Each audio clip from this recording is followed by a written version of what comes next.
what's going on, guys? We are back for another JJK chapter 231, and we get just an insane amount of hand-to-hand fighting. Like I predicted, Gege just goes crazy again right before a break because, of course, we have another break at the end of this amazing chapter where we get left off on a good cliffhanger, but right away, let's just get started with the first scene. And Kusakabe, he's been starting off a lot of these chapters just talking about random shit. And hey, he's getting his time to shine. Like I said before, bro, respect Kusakabe. He got his volume cover. I had no clue why, and now we know why. At the end of the day, he'll be known as the exposition giver. But right away, he's talking about, has any of you guys actually taken a hit from Gojo? Like a serious punch from Gojo? And Panda and Yuji, I think they're saying, like, I punched him, but it never connected. And then Yuta's talking about, like, yeah, I got hit before. And so did Hakari. So they're both, like, they actually got trained by Gojo, basically, because they actually got hit by him, and, like, really hard. Because later they're talking about how they literally puked from it. Because somebody asked, well, Kirara asked, did it hurt? And they're both like, yeah, I threw up. Kusakabe, he's talking about, like, he overlaps his punches with blue, his curse technique, so he can, like, pull people in, and then he reinforces his hand with cursed energy, and then he basically hits somebody with, like, extra power. And Hakari's talking about how, yeah, like, his hits definitely feel like they are stronger than they should be. Yuji starts talking about how Nanami sort of said the same thing, and, like, how you shouldn't compare yourself as a sorcerer to Gojo because he's just too crazy. Like, he's literally built different. I mean, I think we all know this. But Nanami literally talks about how, like, his punches are, like, they look weak, but they're seriously strong. Like, long story short, I can't keep up with this shit. And, like, even in a few translations I saw, they're talking about how Nanami literally says, like, I can't keep up with his shit. So I love Nanami, bro. I'm so happy we get to see him back, bro.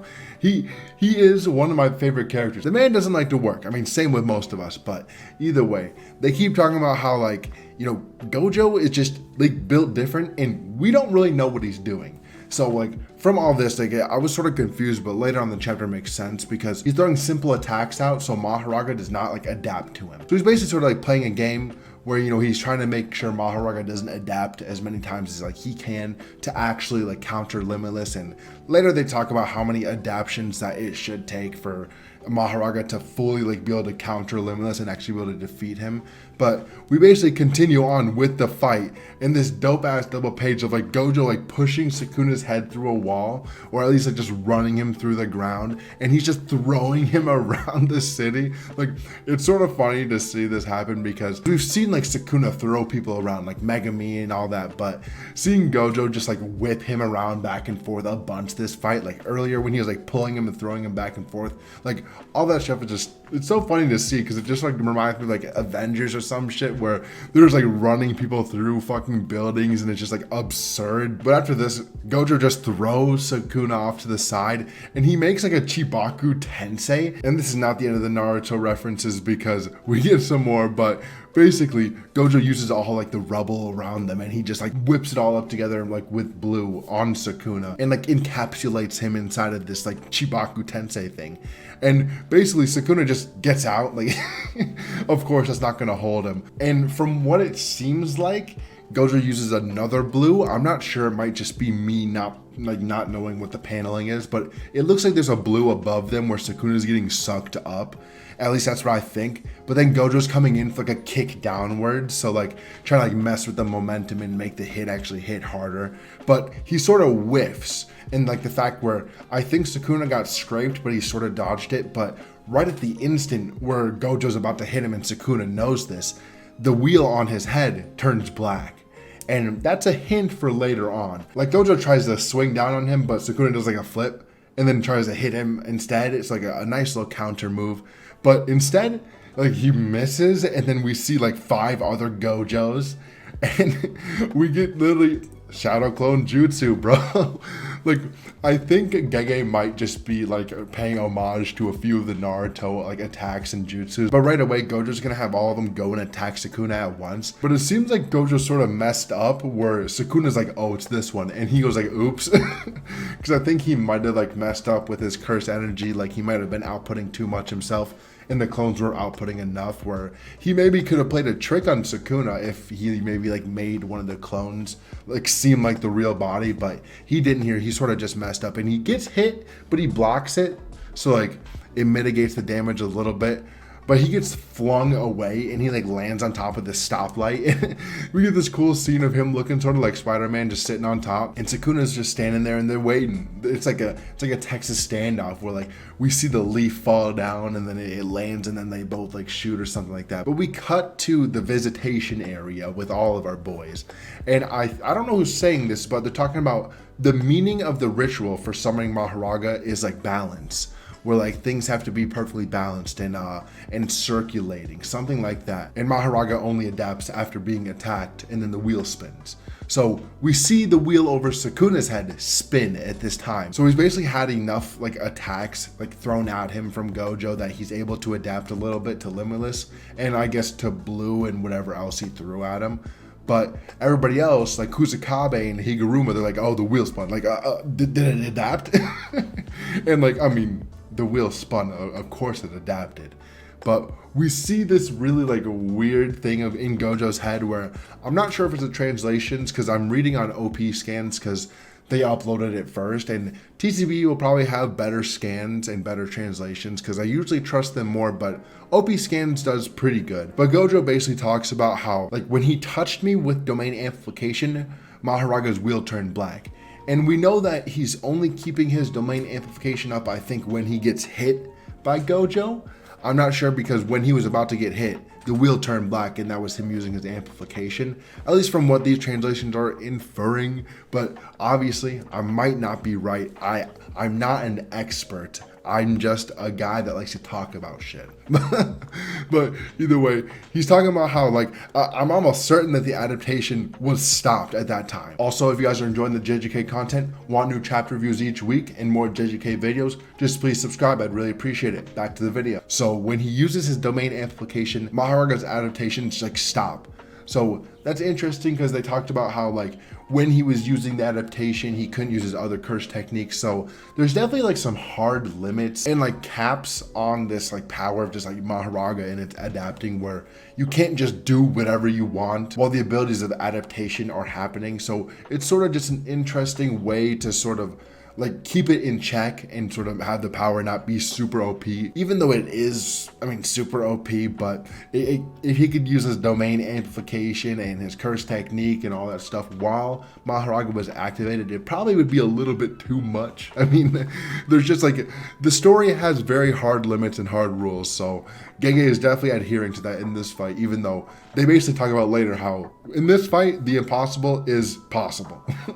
But Gojo basically goes on the most confusing part for me, and where I can't wait to see the official TCB scans version. But he basically talks about, though he can't use his domain expansion, he can use domain amplification. And Gojo thinks that because of this, the part of his brain that was injured was the part that has to do with barriers. And that's the reason that he can use domain amplification, because it's not a barrier technique.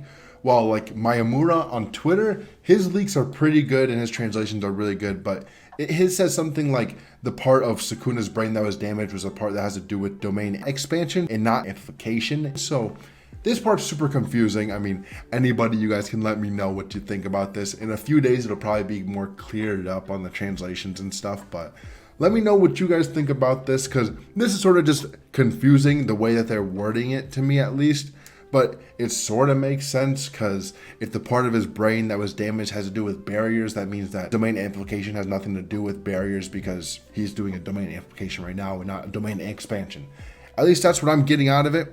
But at the end of this, we have Sukuna thinking about how like Gojo's only doing this to avoid adaptation. Like he's throwing out simple curse techniques and just other normal shit. Like it's obvious that what you're doing. Like Sukuna basically acknowledges like, I know what you're doing, man. You're trying to like basically just beat me up with your normal shit, and it isn't gonna work, buddy.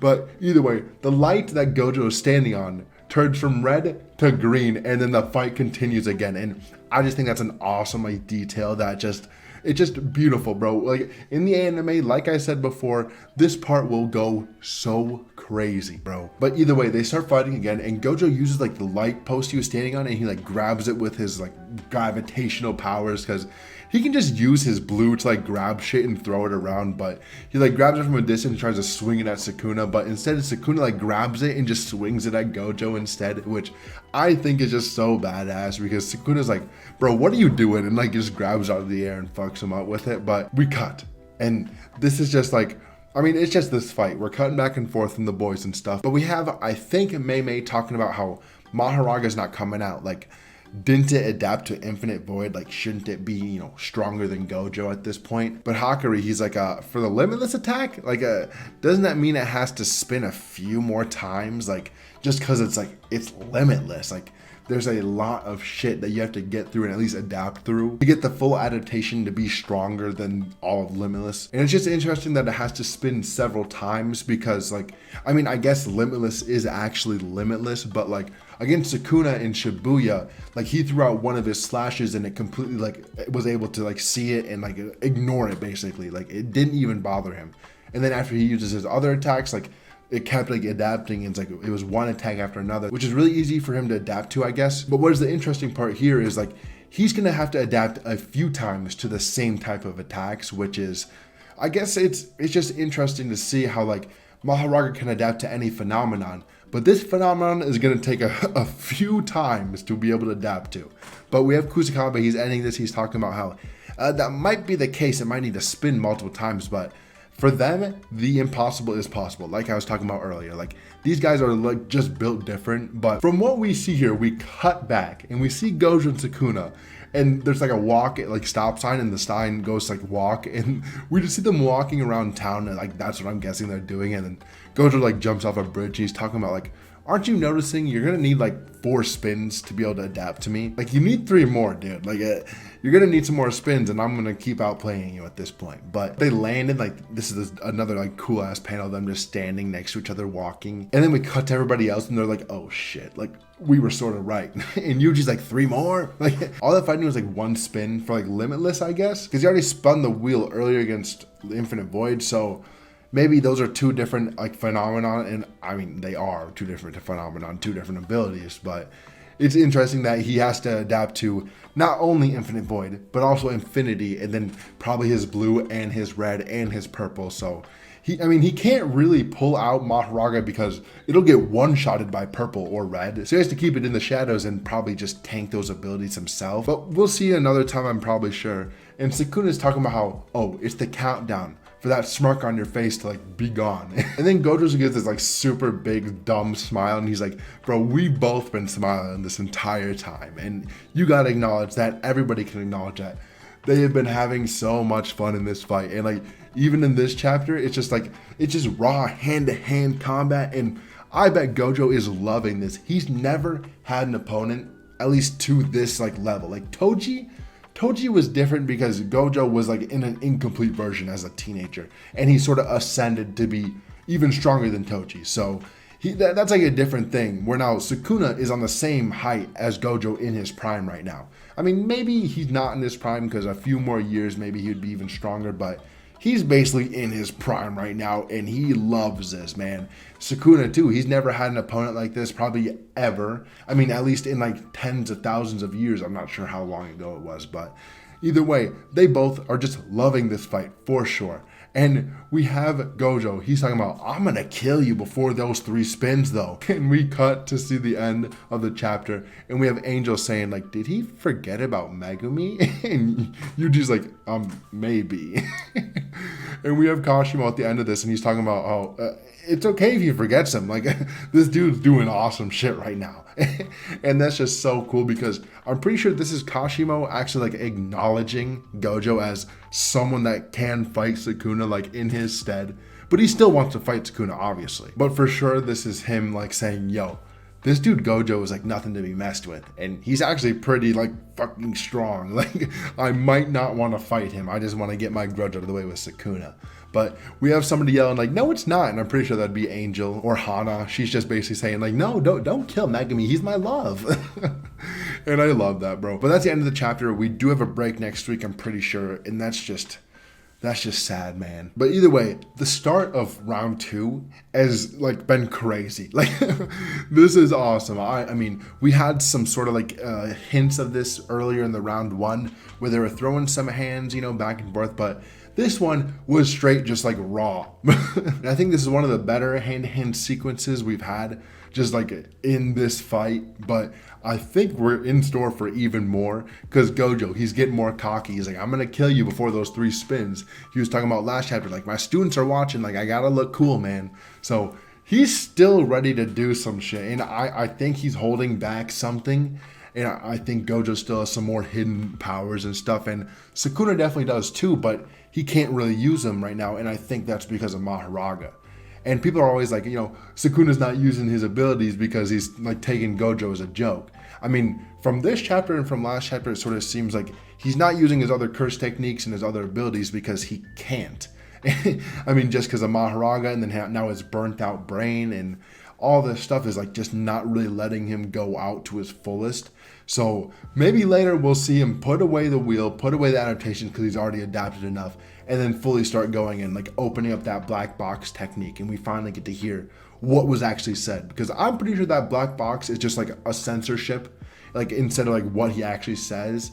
Because like that would be just awesome to see him like pull out that fire again, then maybe like another element, like another ability, and like maybe his tattoos start like disappearing because he's using them. Like that's just like so many theories like in one that can happen. And later on in this fight, shit's gonna have to happen because I mean this is the final like fight in JJK. I mean not like final fight, but this is the fight that's been built up for, I mean, 230 chapters, 231 chapters, sorry.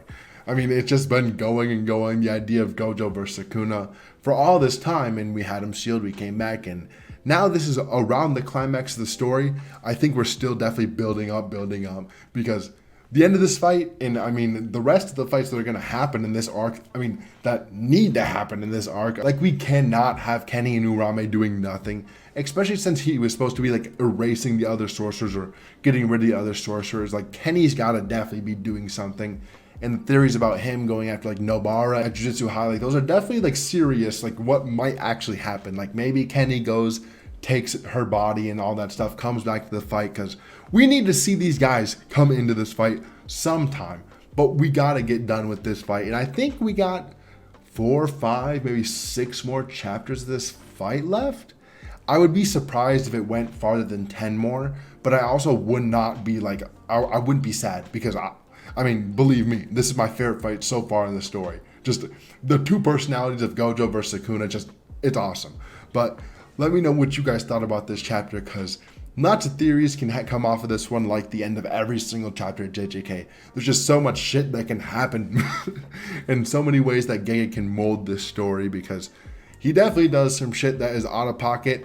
And, you know, he might just end the fight with Gojo just dying out of nowhere. Because, I mean, you never know. We saw what happened to Nobara. Like, that shit just happens, bro. But either way, thank you guys if you made it this far in this video. I really appreciate it. But please like and subscribe if you enjoyed, and peace.